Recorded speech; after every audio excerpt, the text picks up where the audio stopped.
Good afternoon, everybody. My name is John Adams. I am an attorney at the Chicago-based litigation boutique Imerstall, and I'm also president of the Chicago Lawyers Chapter of the Federalist Society. Before we begin today's programming, just a few housekeeping notes. For all attendees seeking CLE credit, you are required to sign in each day to receive credit. If you have not already done so, use the QR code on the CLE card provided by Nick Marr, who's walking around and should have placed some CLE cards on your table. If you don't have that card, there are also volunteers on the outside of the room, and there's also a placard outside the room where you can scan and get CLE credit. And per DC regulations, please wear a mask unless you are eating or drinking. Today's panel, A View from In-House, is the latest event in a series of significant discussions hosted by the Federalist Society's in-house counsel working group about corporate America and practicing law in corporate America. Earlier this year in February, for example, we hosted a forum on law and corporate social responsibility. Just a few months ago, in September, right here at the Mayflower, we hosted a debate on the duties and the responsibilities of the corporation as it relates to its shareholders versus its stakeholders. We will continue the same great programming next year.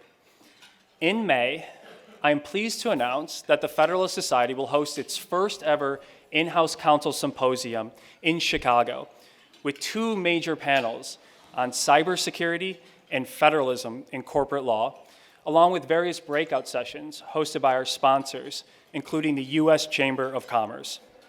Our Chicago May in-house counsel symposium will also be privileged to hear keynote remarks from General Bill Barr, who at one point in his illustrious career, as we all know, served as general counsel to a leading American company, much like the panelists on this star-studded panel.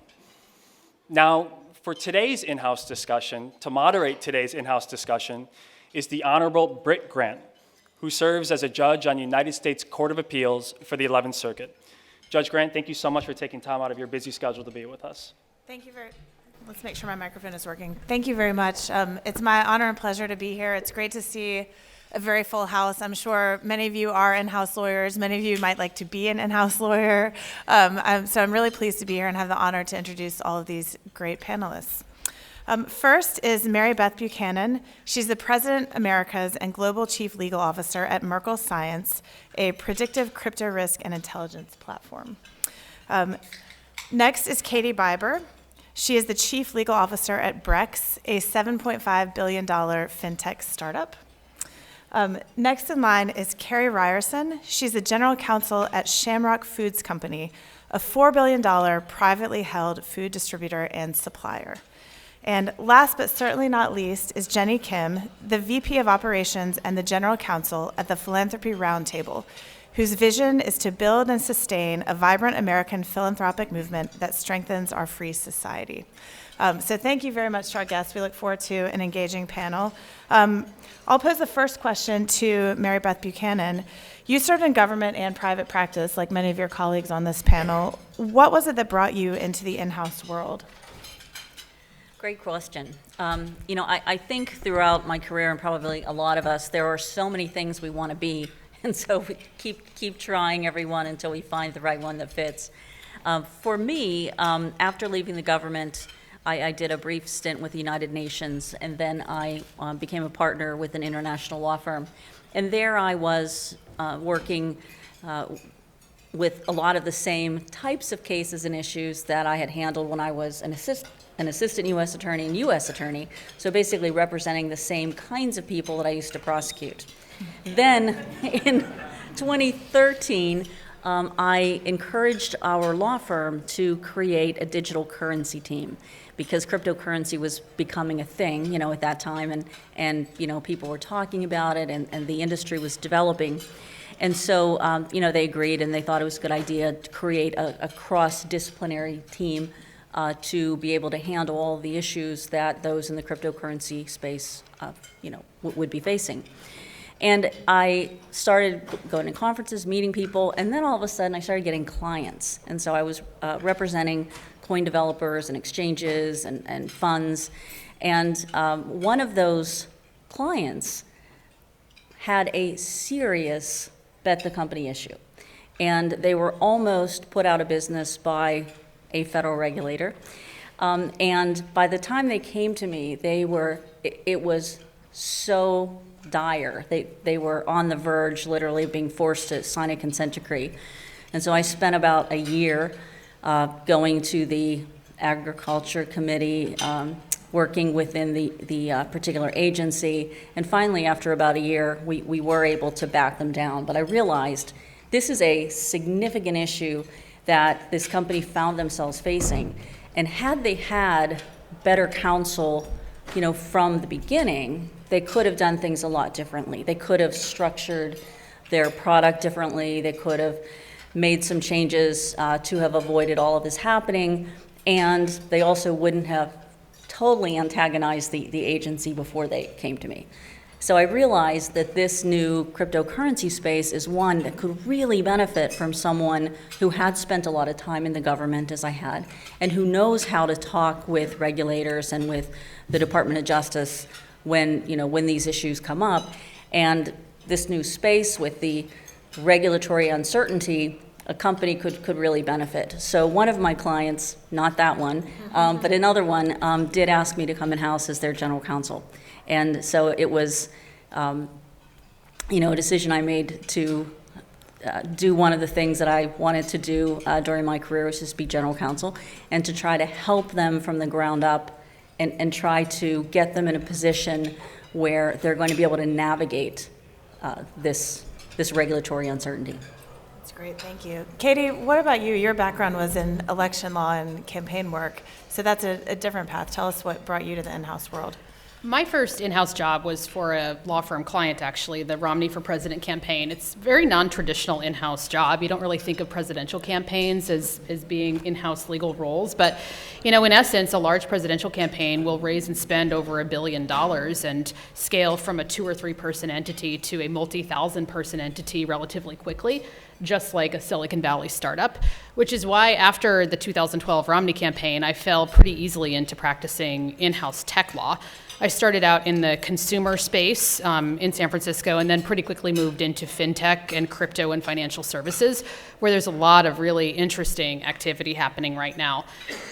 Being in-house just sort of suits my personality. I like the context shifting of it, going from esoteric, interesting appellate level legal issues all the way down to mundane, tactical problem solving.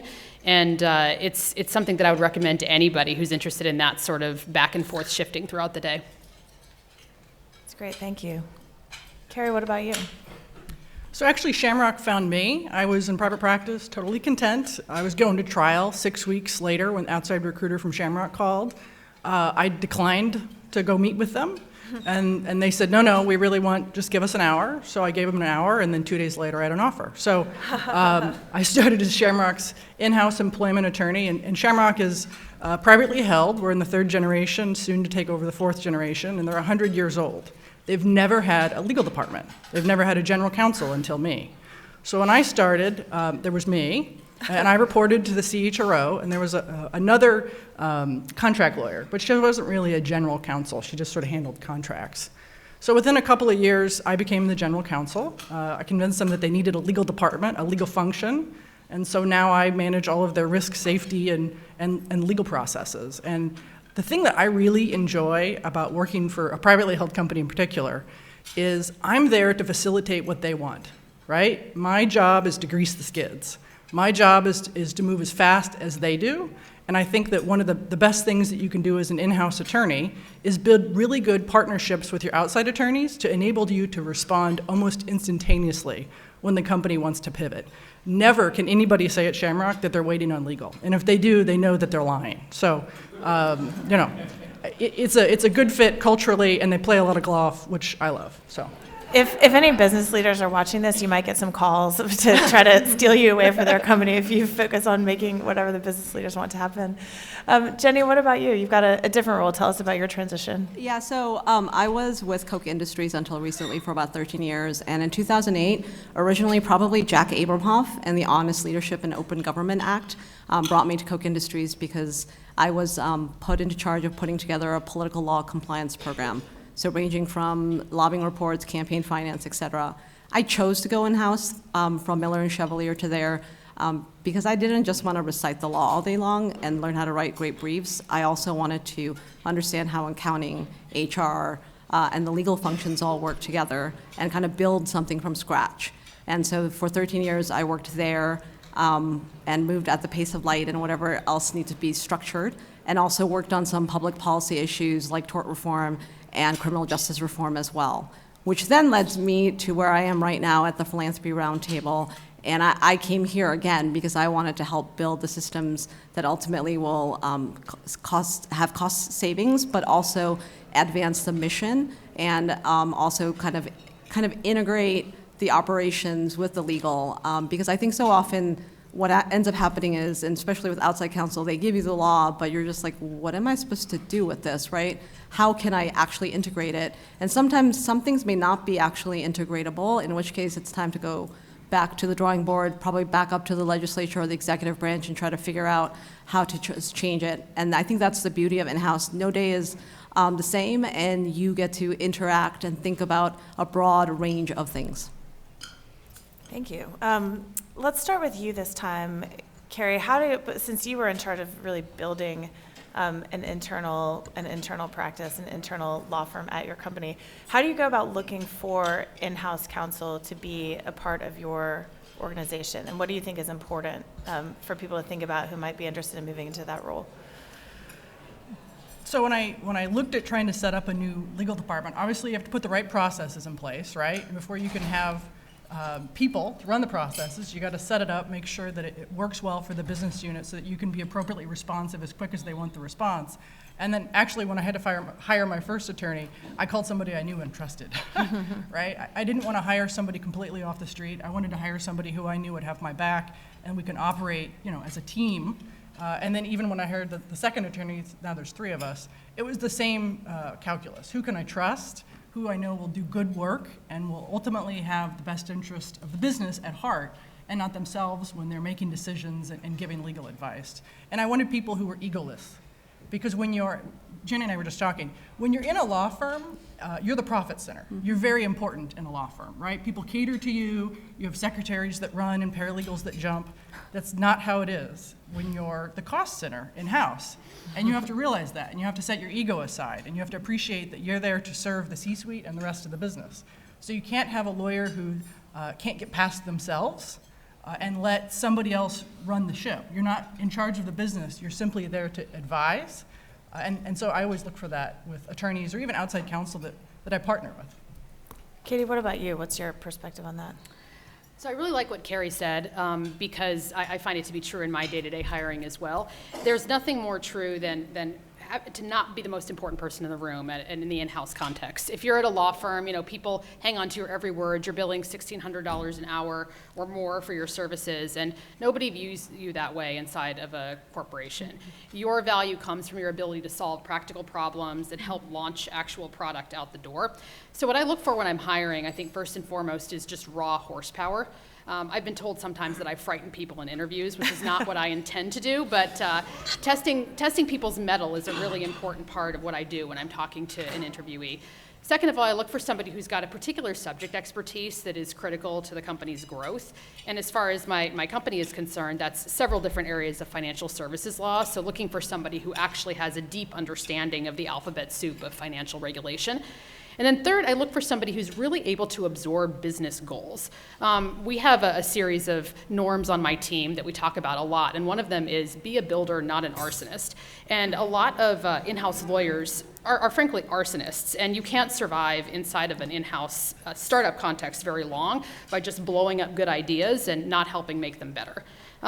More to the point, one of the things that I frequently tell my team is, when you're going through somebody's document and you're trying to provide feedback about an idea that they have, don't merely leave annoying comment bubbles off to the side.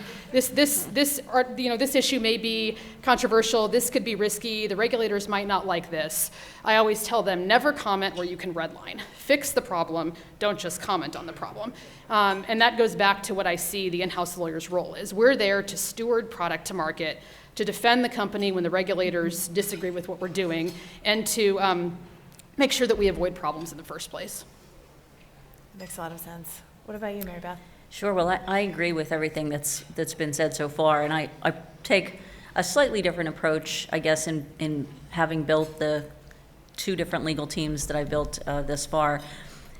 It's something that kind of comes together, because you have to figure out who do you have on your team, what are their strengths, and not to hire someone who is, a one-trick pony. You want to try to get someone who has a couple of different skills and then figure out how you can cover, all of the ground that you need to cover with the team that you have, and then to know when you need to ask for additional resources to be able to broaden the team. And I particularly like one of Katie's comments about, being, the job is to understand the business objectives and to figure out how to get the company to where they want to be when you can. But if what they want to do is so risky that it's going to get them into trouble, what the in-house counsel and team needs to be able to do is to point out those risks and to be able to accurately assess the seriousness of those risks. And if what the company wants to do truly is so risky, you need to have the ability, the confidence to tell them that. And I don't want anyone on a legal team who tells me what they think I want to hear. I want the team to tell me, the way it really is. Give me the information, and let's best arm the company so that they can make the decisions that need to be made. I'm sure that's especially challenging in a new area like the crypto space where everything is taking shape. How do you work through managing and evaluating those risks? It's pretty hard sometimes, particularly because all of these crypto companies want to be global and they want to operate everywhere in the world, which is fine, but it's not one big world. There's separate countries out there, and you need to comply with the laws in every country in which you're doing business. That means all the laws, and so we have used a lot of different mechanisms to try to comply with all of those laws. But sometimes it is a point at which, for me, there is a business decision all the way up to a certain line.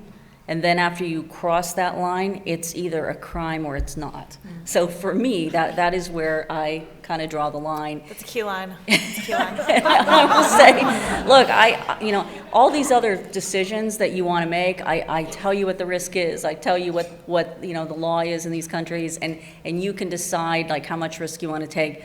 But at this point, this is signing up to go to jail, and this is a crime, and I cannot participate in this. So that, you can't say that every day, or hopefully you're not in a company where you have to say that every day, but when you need to say it, you have to have the conviction and the strength to say it. Well, and it's important to note, you won't even have the opportunity to say no unless you've built up that credibility as a true business partner, as somebody who actually understands what's going on and what the company's goals are. If all you do is do the doctor no thing, you will be unemployed relatively quickly. You have to really understand what the company's trying to accomplish.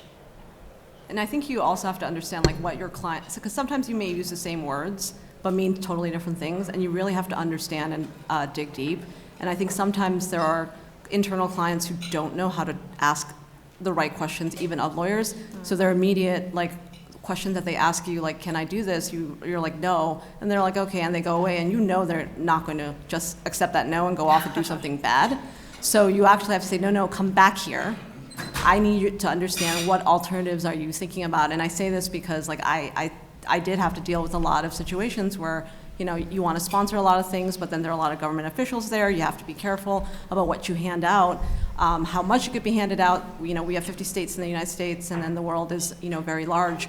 So they will take the no, and then they'll go off and do their own thing, and you have to make sure that they understand this is no, but what about this, what about this? Actually learn how to engage with the lawyer to be the business partner that all of the other panelists have indicated. Yeah, and no client brings a perfectly formed question to you, like law school style. It's much like the sort of, a patient who might go to a doctor having Googled his symptoms, and he comes in and says, doctor, do I have cancer or not? A good doctor doesn't say, well, no, you don't have cancer. A good doctor says, tell me about your symptoms, and let's talk about what problem you want to solve. And that's what you frequently have to do in the in-house context as well. Nobody actually knows how to ask for the legal advice they're looking for, so you have to learn how to ask questions and understand their goals. Well, and I think one of our biggest roles is telling them, this is an orange jumpsuit question, this is not an orange jumpsuit question, right? Like that's sort of what, kind of the line that Mary Beth was talking about. Well, I have a funny example. One of the companies, and I won't say which one that I worked with, the leadership didn't understand that producing documents in a federal case is not optional. And you know, we were in this case in front of a pretty stern judge, and he said, "Well, show me the case law. Where's the law? Where does it say it?" I'm like, "It's not written anywhere, but trust me, like, we have to turn this over." But what I was able to do was to explain to him all of the ramifications that he would face if we didn't turn over documents in this case. And I think after making it pretty personal, he got it after that. That is the job of a good counsel. So along the lines of what you're talking about, having to draw those lines and having to make sure that your clients understand where those lines are, have you ever had to let outside counsel go, and how do you navigate that process? Oh yes, I've terminated relationships with outside counsel before. That's a very clean, sterile way of putting it. Look, there are times when a relationship just doesn't work. And for me, it usually boils down to one of a few different factors. I think, first of all, the bills. When you sign a bill and send it to me, you are putting your name on it and telling me that you think it's not fraud. And if I look at it and believe that it is, that's the first and best way to terminate the relationship. I think, secondly, I started my law practice at a law firm where I worked for causes. I was a political and election lawyer. I wanted my clients to win. I would have fought on the street to help them win. And so when my outside counsel don't seem to care how my company does or whether we accomplish our goals, that's another way for me to be quickly shopping for another law firm. And then I think, thirdly, the quality of the advice. I hold my outside lawyers to the same standard I hold my in-house lawyers, which is to say, I want virtually every answer to begin with either yes, explanation, no, explanation, or it depends on blank.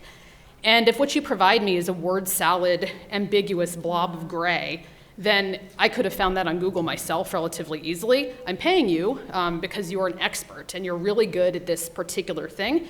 And if you're not producing quality work, you're pretty quickly going to be dead to me, and I'm sure to anyone here at the table. So I think in some instances you can't terminate the relationship immediately.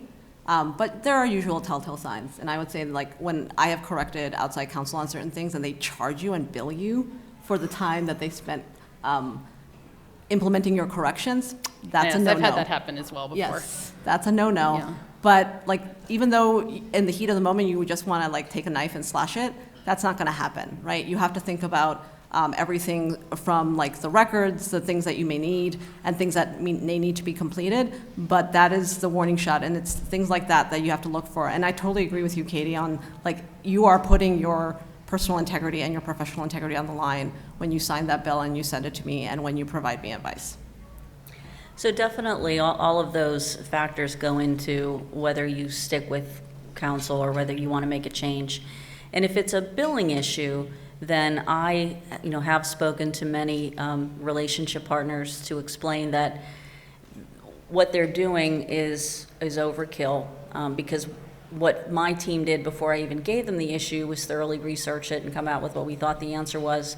And the particular question that I wanted solved wasn't, give me a 30-page memo from the beginning of time to where we are. No, please just answer the question that we asked you.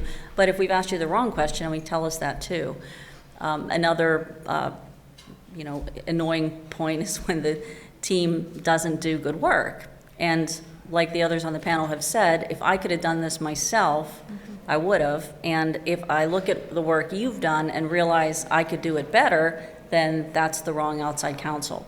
Yeah, in fairness too, I think a lot of in-house lawyers don't know how to partner well with outside counsel. They fail to set expectations at the front of the relationship, and they have a very hard time having difficult conversations. I've started putting my new lawyers through a sort of boot camp when they arrive at the company, because many of them come from associate roles at law firms where they're scared of pushing back at any partner, much less on the question of billing. And so teaching people to have hard conversations and how to set expectations is critical to get the information or the relationship off on the right foot. I think for the people that I've terminated with outside counsel, I'm always very clear, right? I try to treat you like employees in some respects. You get 3 strikes with me typically, if they're small strikes. If they're egregious, there's no promise of progressive discipline, right? And it's typically not billing that has rubbed me the wrong way. It's when there's a lack of accountability. When there's a screw up, because you will screw up. It's going to happen. I make mistakes. We all make mistakes. I want you to call me and tell me it happened. I'm not going to sue you for malpractice, but I want to trust you that you're going to be able to call me and tell me this went wrong. Here's how we're fixing it. I'm writing off the bill. My apologies. It won't happen again. And the people that I've terminated, they've not been candid about it, or I found out after the fact. Or they've just flat out lied to me and I find out several weeks later, or they weren't transparent. If I can't trust you implicitly because you're acting on behalf of Shamrock and you're acting on my behalf, that's a problem.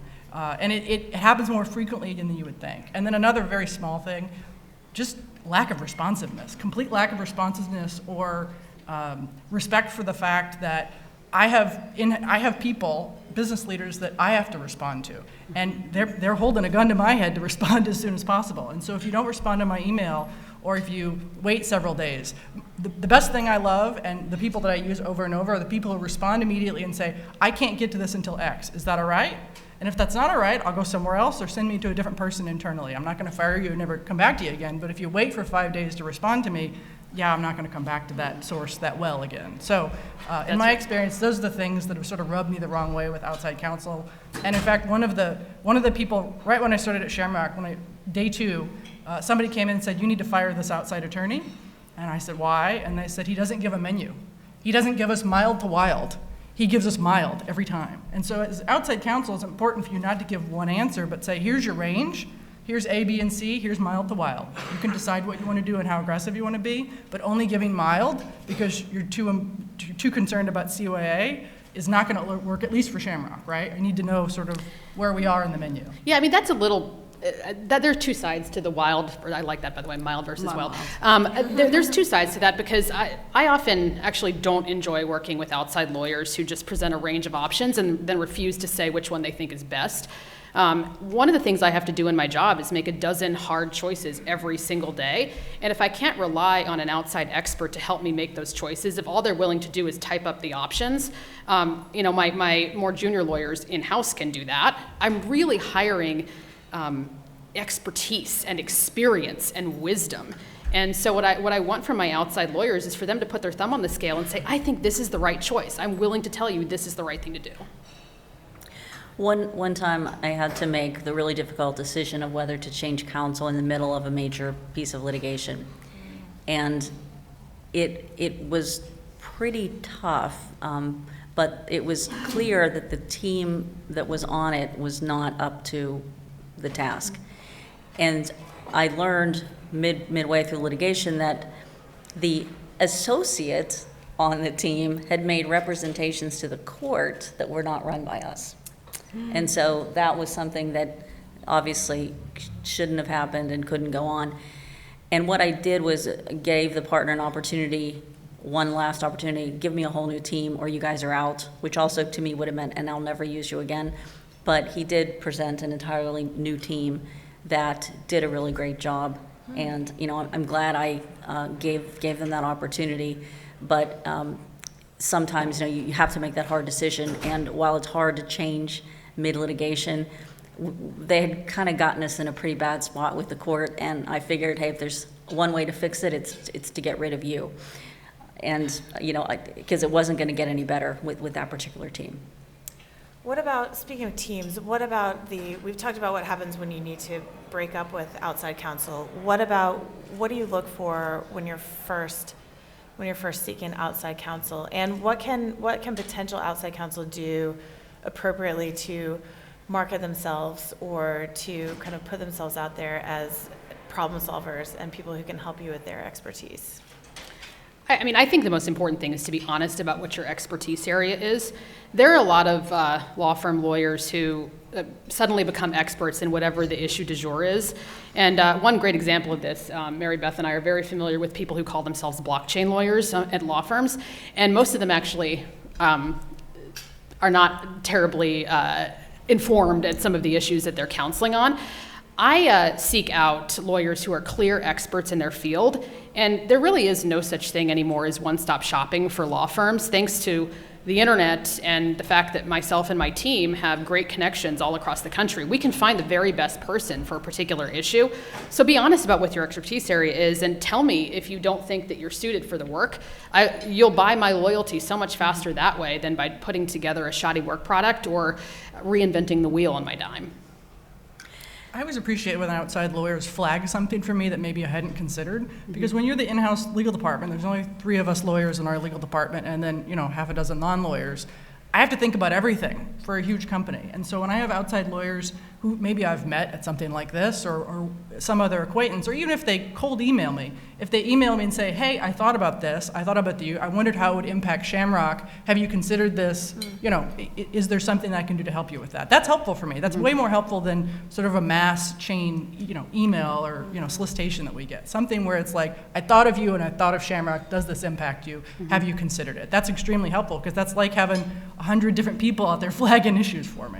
Have any of you ever found one of those mass emails, like industry updates, to be helpful, or do you just disregard them? I almost completely disregard them, but in archival form, they are very useful for law firms. If your law firm has written a really excellent summary of my exact problem, and I find it when I'm initially researching the problem, I will absolutely go hunt down the person who wrote the article. They're rarely useful in the moment you receive them, but archived on your law firm's website, they are very, very useful for business development. Sometimes I think that the very hot issues of the day, if you recognize that there are a couple of lawyers out there who are writing some very good pieces on these issues, that tells me like this person is really deep in this space. I've read their work, they're logical, they're thoughtful, and that is a lawyer that I'm going to seek out and talk to about a particular issue. It's also important sometimes, I think, to find a really good quarterback, because not every law firm is right for everything, but sometimes it's good to have a good relationship with the lawyer partner in a firm who can say, as the panelists have said, this guy in our firm or gal in our firm, really good on this issue and that issue, and so we can help you with this. But no, we're not so much on this. And so just really having that awareness to know who in the firm is really good and what things they can handle, so that you build this relationship and trust them on those types of issues.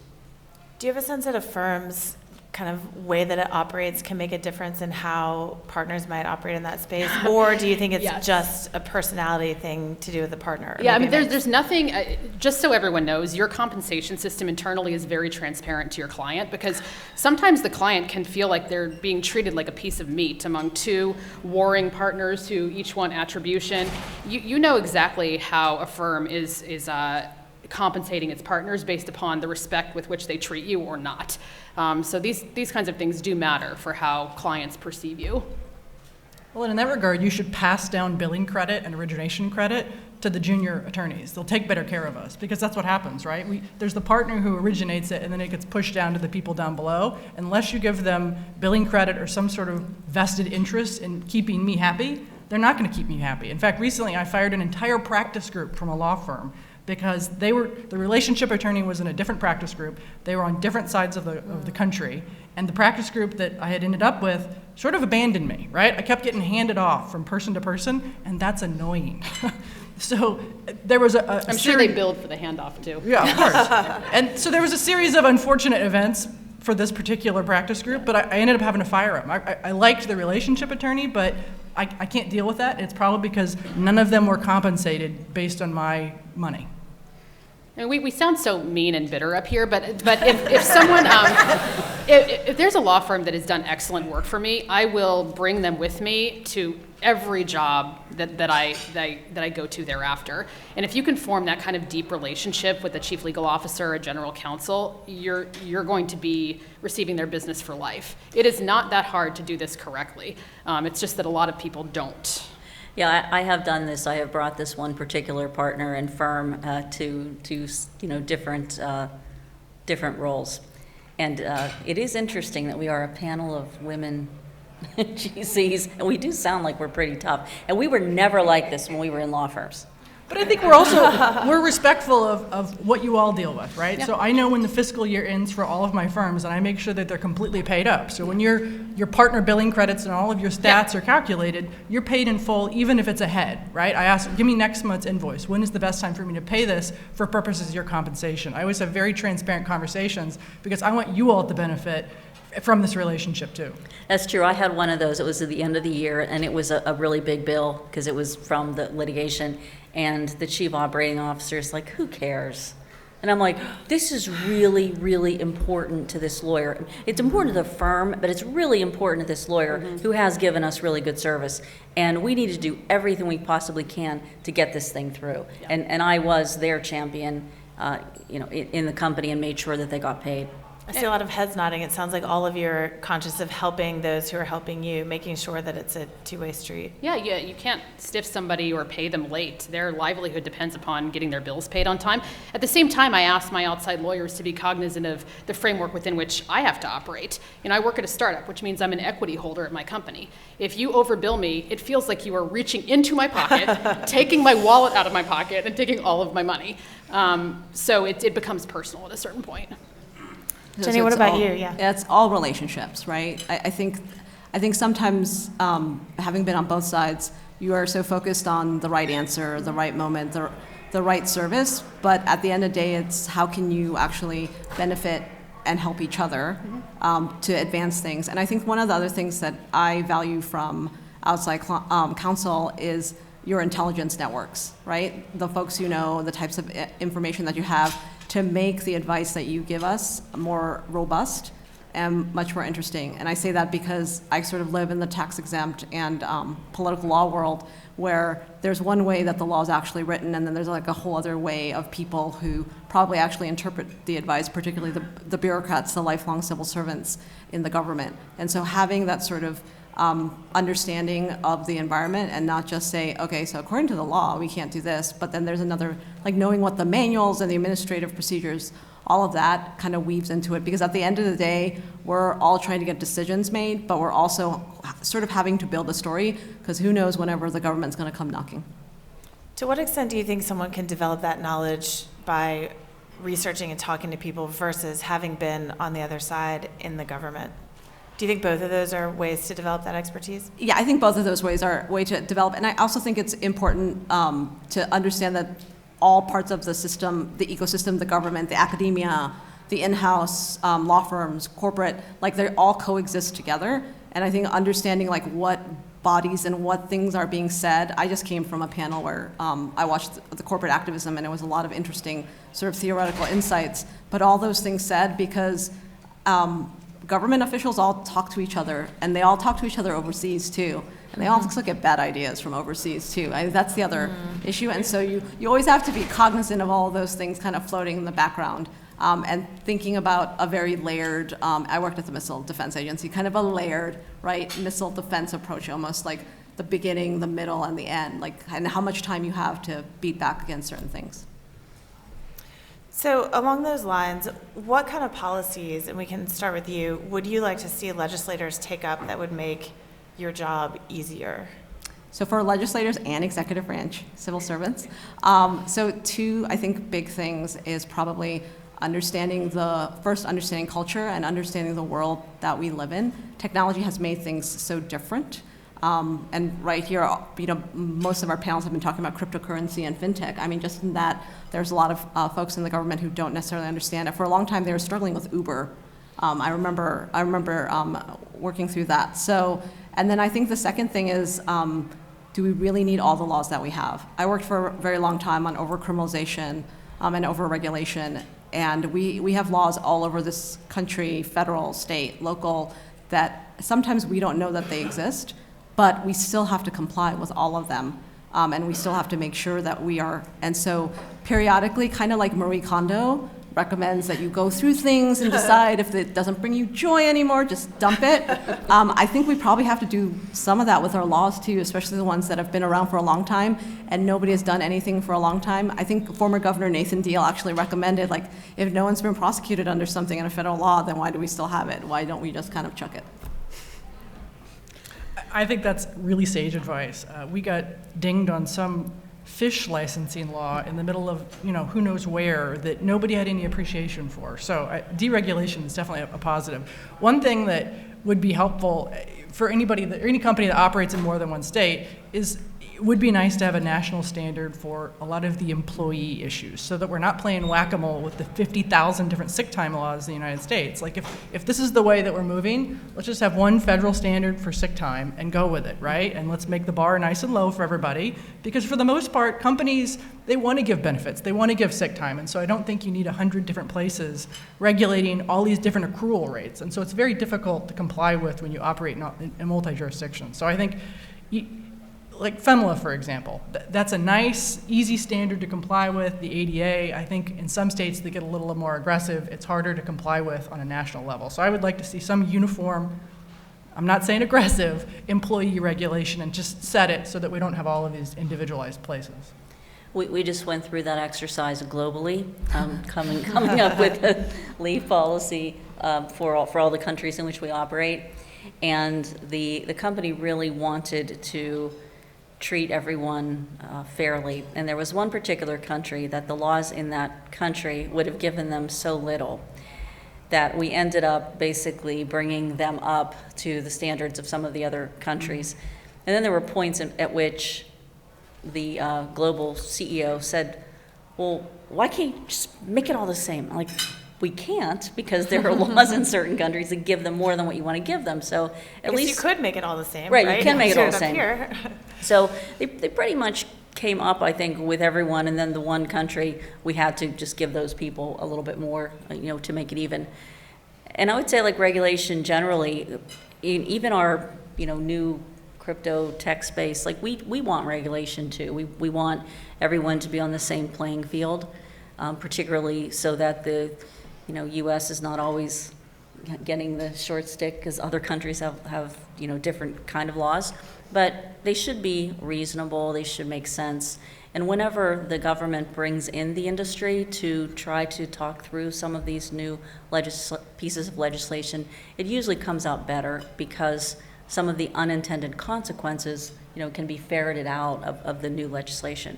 So I always welcome the opportunity to come in and meet with legislators when they're drafting bills, because that's the time to get in before they pass it, not after.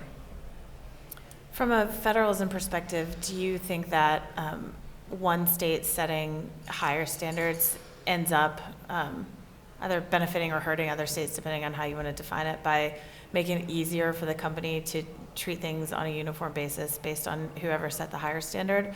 Or is it more worthwhile to try to work out, as you say, That's a good question. It gets very expensive to do state-by-state compliance. You do often at a large company find yourself complying with the most onerous regulation, and then all the other states, you just see that level of compliance from your company.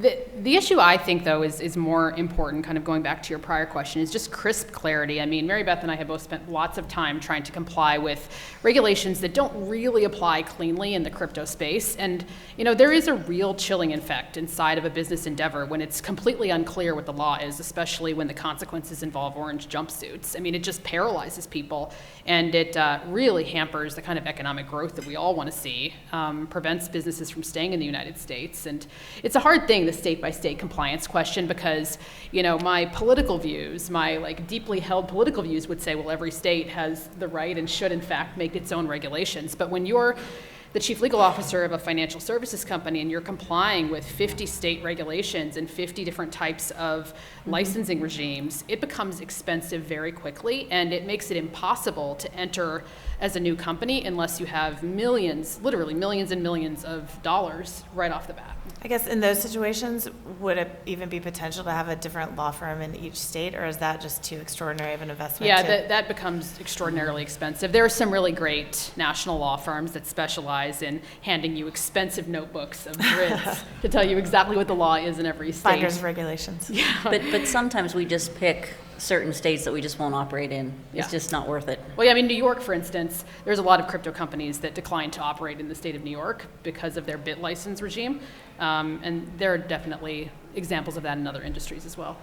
That's interesting. I wonder if states, certainly New York is aware of that, but I wonder if other states may be aware of smaller issues that are keeping companies from engaging in their particular jurisdiction.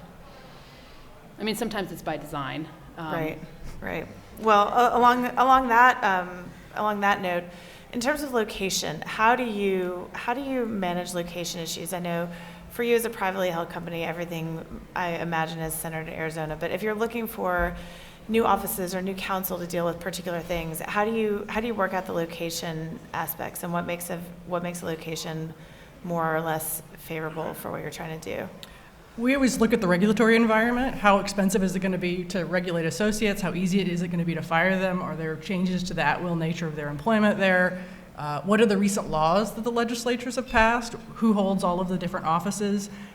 At least for Shamrock, we open in states, or we move towards states that are more culturally similar to us, right? To our existing associate base, and whether our associates, could we transfer our existing base of associates that are in 25 states to that new state, and would they get along just fine, right? We find that we operate the best in states that are culturally similar. So Idaho, we just moved into Idaho in the last couple of years. It was a fantastic addition. We're moving into Montana. So we sort of look at, does it look like us in the mirror? We're kind of the other extreme. We've become a completely remote company that is headquarterless, and it's been incredible for the company's overall diversity and resilience. I couldn't recommend more if your company can withstand the difficulties of dealing with remote work, hiring all across the country. Our team is better for it, our work is better for it, and I think that a lot of shareholder value accrues from it. Was that inspired by the pandemic, or was that something that your company had already moved to? It was inspired by the pandemic, but embraced pretty quickly thereafter as more than an accommodation. It really is, I think, just a better way for us to work. And I can't emphasize enough just how our team has been up-leveled as a result of being able to hire everywhere. I mean, I have lawyers in every time zone in the country, people that never would have been able to work for us had they been required to move to San Francisco or New York. And we can move much faster as a result of it. Openings that would have been open for months while we tried to search for somebody who didn't cry when I interviewed them would, now we can fill those spots like that because there are talented lawyers in every single city in this country, many people who don't want to live in San Francisco or New York, and us being able to hire everywhere has just been incredible, not only for my team, but for really every other team in the company, and improves the diversity of the company on lots of measures. For us, it's not so much state by state. It's more global, and so we'll look at the employment laws, usually of particular countries. We'll look at the regulation. We'll look at whether we have to have physical presences. What are they going to require, and then we'll decide which countries we want to go into. Yeah, that is a bigger problem for us than really looking at state regulations, is trying to figure out, is the compliance regime in a particular country worth hiring the 2 or 3 people we've identified in that country? You have to reach a tipping point where there's enough hires you want to make in that country before you want to deal with the compliance regimes of those places, especially in financial services where the regulators are serious and the consequences are serious too. Does it matter if there's a U.S. legal presence, an international law firm having an office in that country? Is that a relevant part of your consideration or not? I mean, when I'm looking at international compliance regimes, I definitely gravitate to law firms that have a global footprint, mostly because I can have one relationship partner coordinating all of the research and review for me, and I don't have to engage local law firms in every country. It's just easier. Sounds like that's pretty consistent amongst all of you. We're getting towards the end of our discussion period. Do any of you have any questions for each other, either generally or specifically that you'd like to You know, pose? I want to hear why you're making all these people cry, Katie. Well, you make people cry too, Mary Beth. You know you do. I actually only made one person cry in an interview, and it was when I was the United States Attorney, and the person That makes sense. You have some weapons at your disposal in that setting. The yes. person I was interviewing I knew her, and I wanted to make it absolutely clear that, because I know you, if you work in this office, like, you're going to be the same standard as everyone else. And she also was a little meek, and I had to say, well, look, this is what we do, and sometimes you need to go, and you need to tell the district court judge, you're wrong. Respectfully, of course, but, can you do that? And she literally, sat back in her chair, and I thought, did I really, go too far with this? She ultimately became a very, very good civil litigator.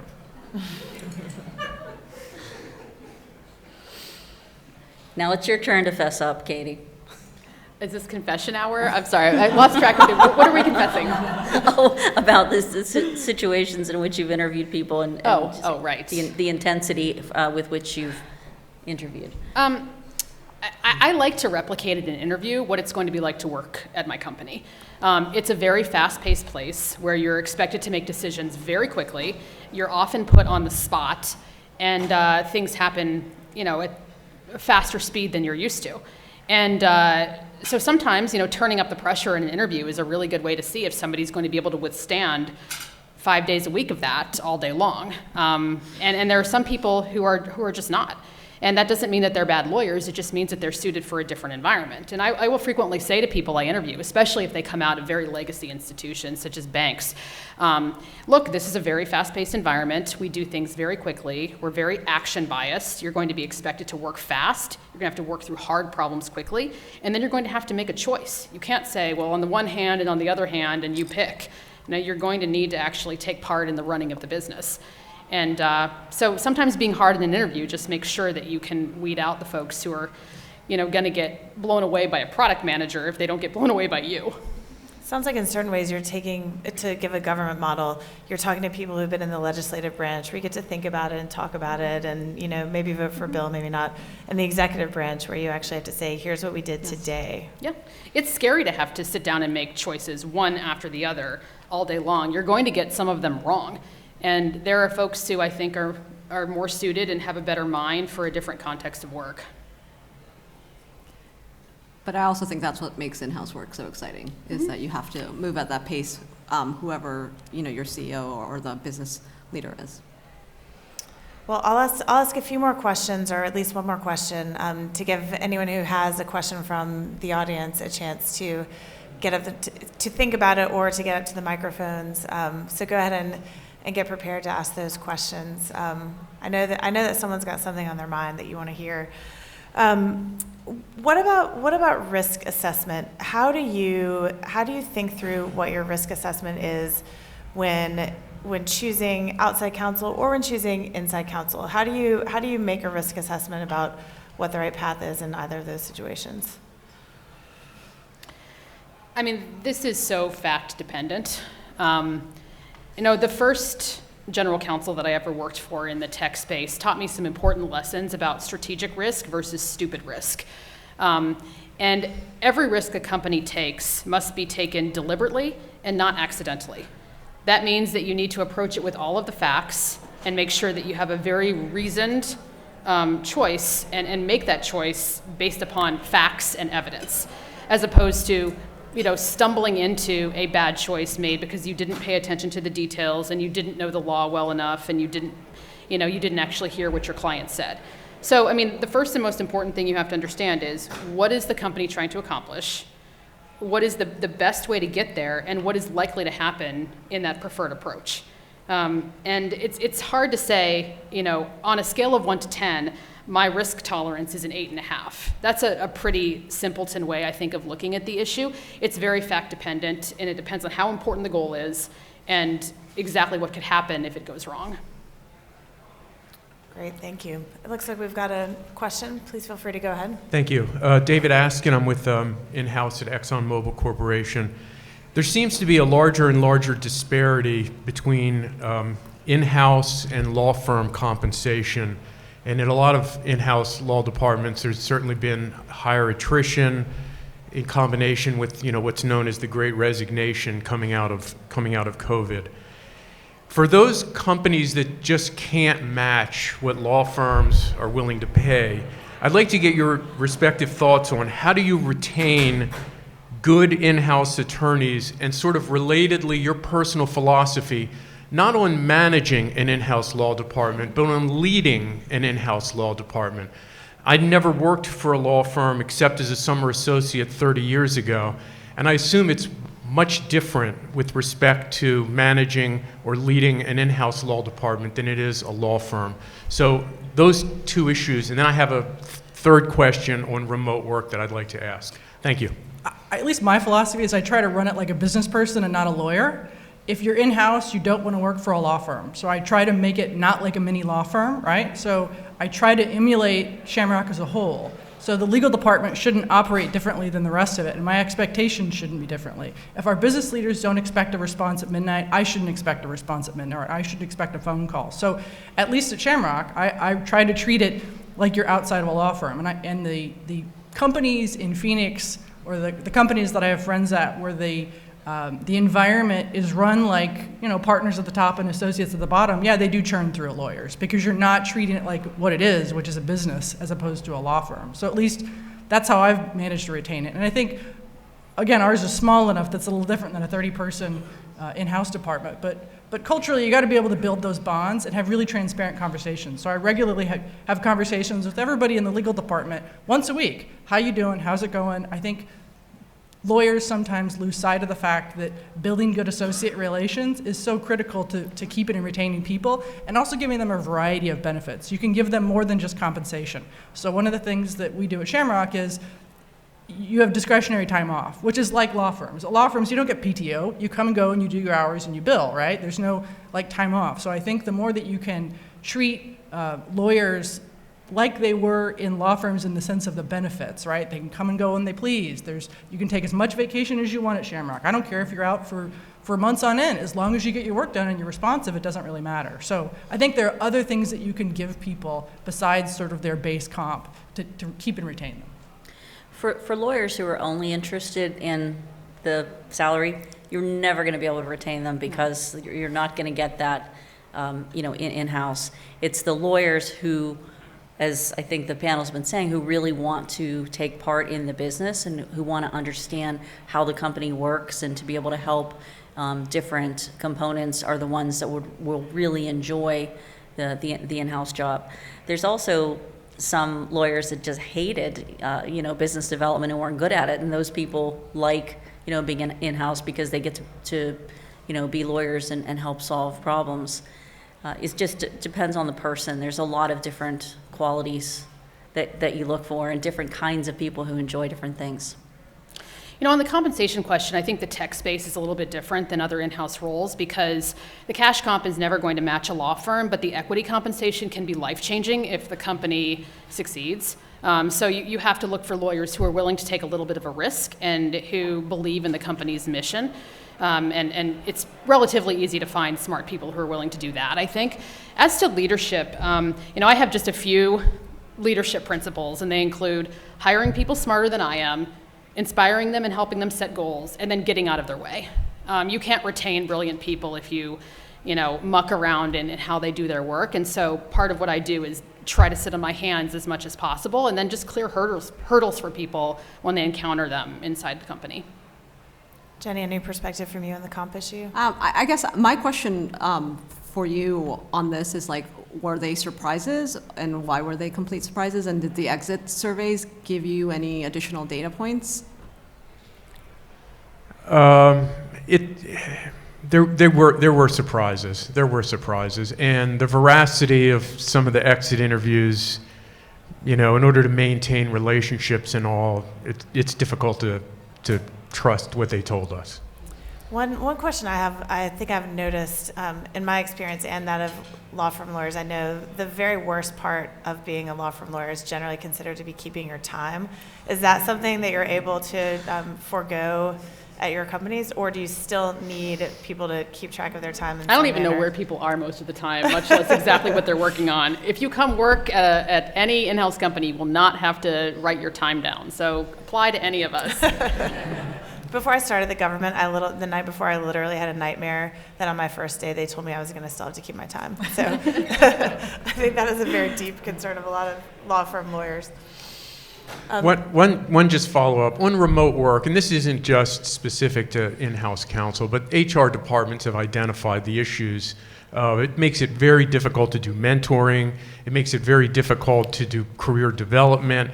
And then the connection between the individual and the company is easily frayed or separated. There was an article in the Wall Street Journal a couple of months ago, and it talked about hoteling at companies where employees don't have a designated office space. And having a designated office space where you could have your photographs of your cat up and other things like that made a big difference in connecting those individuals to their friends at the company. And of course, Zoom happy hours don't do that. So how do you manage the remote work and those particular HR and attrition issues? I think this is a company cultural question. Like I said, my company has embraced remote work, and we found it to be a great way to retain people, not a way to drive them away faster. And I think you do have to be very deliberate about how you establish ties with your coworkers and how you mentor. All of these things are possible, and they can be done really well, but you can't just take in-person practices and import them to Zoom. You have to do what the internet is good at natively doing. And so our company has put a lot of thought into how can you bring the company into this new way of working? And we've certainly found that being able to, giving a lawyer an amazing job at a San Francisco tech company and they can live wherever they want in the world is something that will keep most people around. I think you still have to have team events in person and plan them, because there's nothing that takes the place of being able to spend a few days with people. That's and right. So you have to really plan that and find ways for the team to get together from time to time. But I think it probably still comes out to be a lot cheaper than maintaining all of those separate offices. Mm-hmm. Next question. Hi, everyone. Does this work? Yes, it sort of does. Okay. Hi, I'm Ari Spitzer. I'm currently a 2L in law school, so still very much thinking about where my career could take me, and this has been a very, very helpful and interesting panel.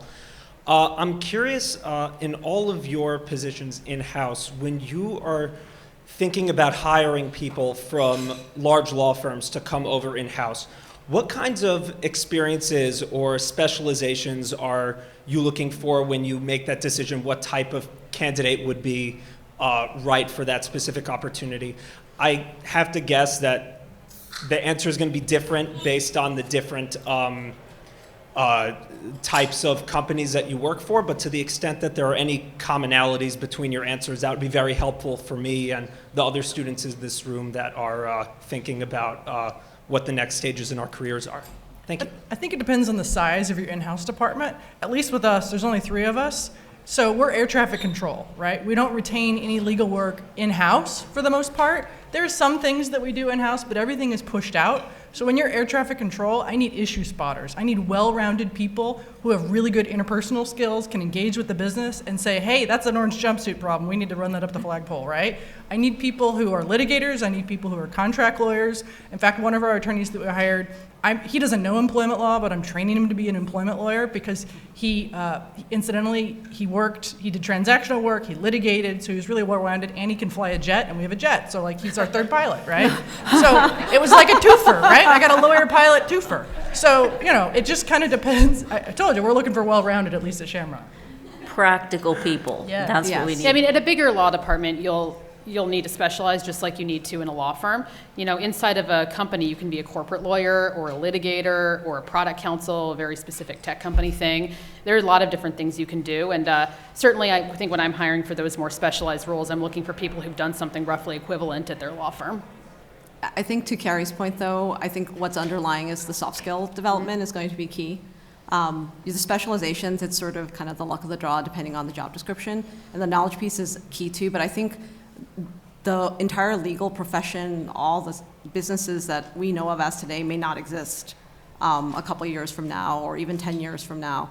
And so I think it's thinking about like how to be effective at learning, unlearning, and relearning. Great advice. Thank you all. Next question. Yes, thank you. Allison Hayward. I work at the Facebook Oversight Board. I am not in their counsel's office, and I don't fly a jet. An experience I had back when I was a real lawyer that I kind of want to anonymize, but I'll also get your reaction to, involved an outside counsel that I was working with that was doing good work, but had done something else that made them notorious in the public eye. And we had problems with other people in the organization feeling that this person was this group of people were inappropriate to work with, even though they were doing good work. Have you had that experience? How did you handle it? I have not had that experience, but that's a tough one. I feel like Carrie can answer that question. Yeah, since you have the jet. Right. Yeah, the pilot. So I guess I just want to make sure I totally understand it. There's someone on the outside, an outside counsel had done something wrong, and then the business people didn't really want to work with them because of it. Wrong in the eyes of business people. They'd done something controversial.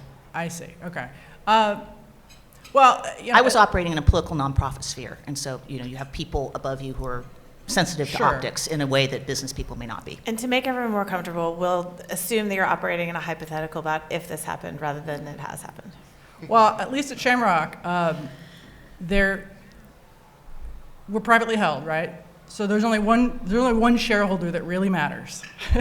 And so if he's not happy with it, that's it, right? My hands are tied. If it's somebody else, then I can be a little bit more persuasive. It hasn't happened yet, thank God, but interesting. So in my instance, it would really just depend on pissing off one person.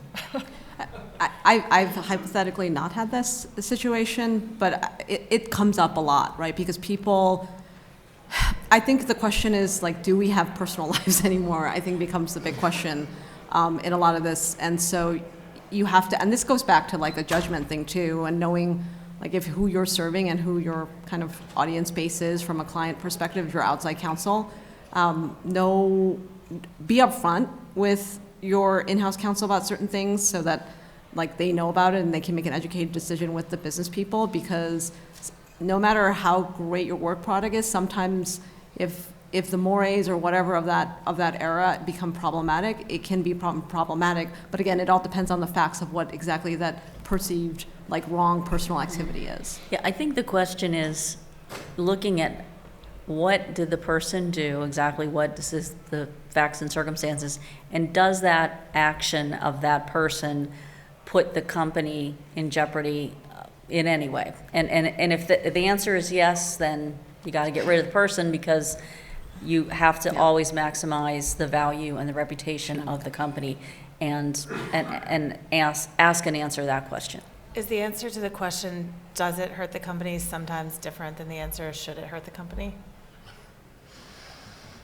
I would say no. I think the answer to the shareholders has to be, does it hurt the company? I think it depends on whether you're publicly held or privately held. Yeah, true. Great. All right, thank you. Next question. Hi, everyone. My name is John Reeves. I'm a solo appellate practitioner in St. Louis, Missouri. My question for everyone, just as a general matter, obviously as in-house counsel, you're responsible, among other things, for hiring and retaining outside counsel for your litigation. Carrie, it's funny you said you're like air traffic control. I actually heard that comparison made about a month ago, and it finally hit me. That's the difference. We're outside counsel. We're the pilots. You're all focusing on one thing. You're the air traffic controllers focusing on the big picture. My question is, how common has it become for any of you in retaining outside counsel for litigation to retain appellate specialists on appeal to handle your appeals that may be different from trial counsel, or as part of that, if like a case goes to trial, to have like an appellate specialist or a group of appellate specialists embedded at trial? Because I ask that because that's something that seems to have become more common in the last few decades. Thank you. I found that good trial lawyers are not good writers sometimes.